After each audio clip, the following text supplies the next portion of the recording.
Hello and welcome back to your own channel Indian Defense Analysis, where we bring to you all the latest development happening in the defense sector. The Navy has been desperate to replace its Chetak of 1960s vintage with latest Naval Utility Helicopter NUH.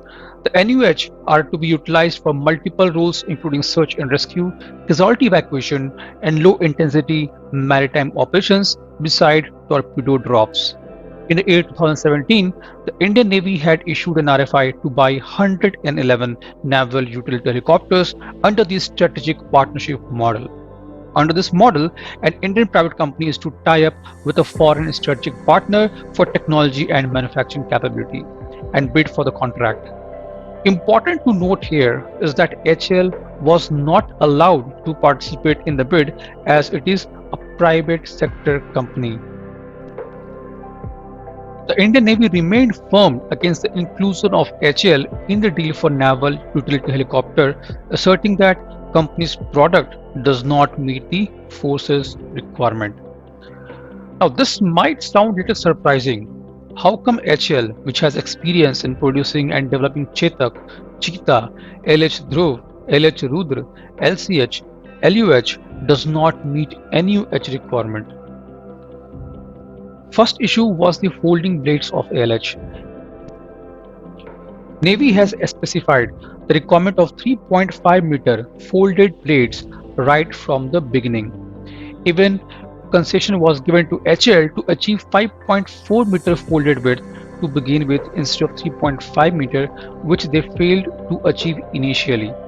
Also, the folding blades should be quick and easy like any other naval helicopters, Chetak, Sea King or Kamov. The blade folding takes excessive time and the size of folded blades is bigger than what is required. In times of rescue missions or quick surveillance, the time taken on blades is a disability. Back in November 2020, HL carried out demonstration of tail boom folding operation, which was carried on LH Mk3 DWDM prototype. In combination with existing two-blade folding, the achieved stowage dimension of LH was 13.5 meter length, 3.5 meter width, and 4.1 meter height meets the Navy NUH specification. To achieve this, lots of modifications were done to naval LH Mk3. Segmented blade foldings and automatic tail boom folder was included. With these changes, LUH segmented blade folding takes less than 6 minutes to fold, which is well within the Navy's requirements. The same has been even demonstrated to Indian Navy. Another trial was conducted back in April 2020 had successfully demonstrated its deck operation capabilities that include landing on deck, folding of blades, and storing the helicopter inside the onboard hangar. The shipborne trials were conducted off Chennai coast in collaboration with Indian Coast Guard. It also covered maintenance activities inside the hangar and on the deck and hot refueling with engines running on the deck.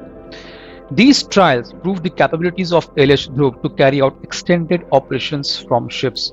Also, the missions like surveillance, search and rescue, anti-pollution to address oil spillage, etc. were successfully executed during the trial. With the successful demonstration of these capabilities like blade folding, stowage, the helicopter is now ready to be fielded for operations. If you closely observe the blades of HL Group, only the side blades need to be folded, which moves backwards. The blades at the front and back remains at their original position. The Naval LH Mk3 is quite different from the Army and Air Force version, with removal of components such as rear main tank, surveillance radar, sonar sonics, conventional VU-HF system, and high-intensity strobe light, and addition of software-defined radios, torpedoes, slewing SL, weather radar, and lighter LRUs. These changes have decreased the overall weight of the rotorcraft while keeping its maximum takeoff weight same, which means it can now carry more payload. Recently, Defense Acquisition Council has reviewed the deals under Buy Global category and scrapped the deal for 14 utility helicopters for Coast Guard.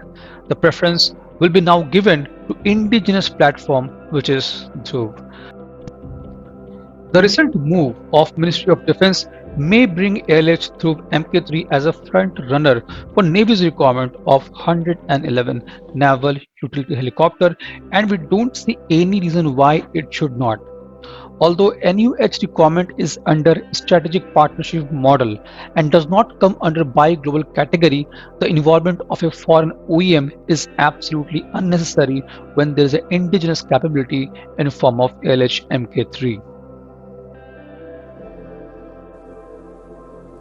This was today's update. Please let us know what is your views about these in comment section. Feel free to post your comments and suggestions about any topic related to defense sector on which you want to hear from us. With this, I would like to say goodbye and Jai Hind friends. Please like and subscribe our video if you have not done already. We will be soon back with more interesting and amazing development happening in defense sector.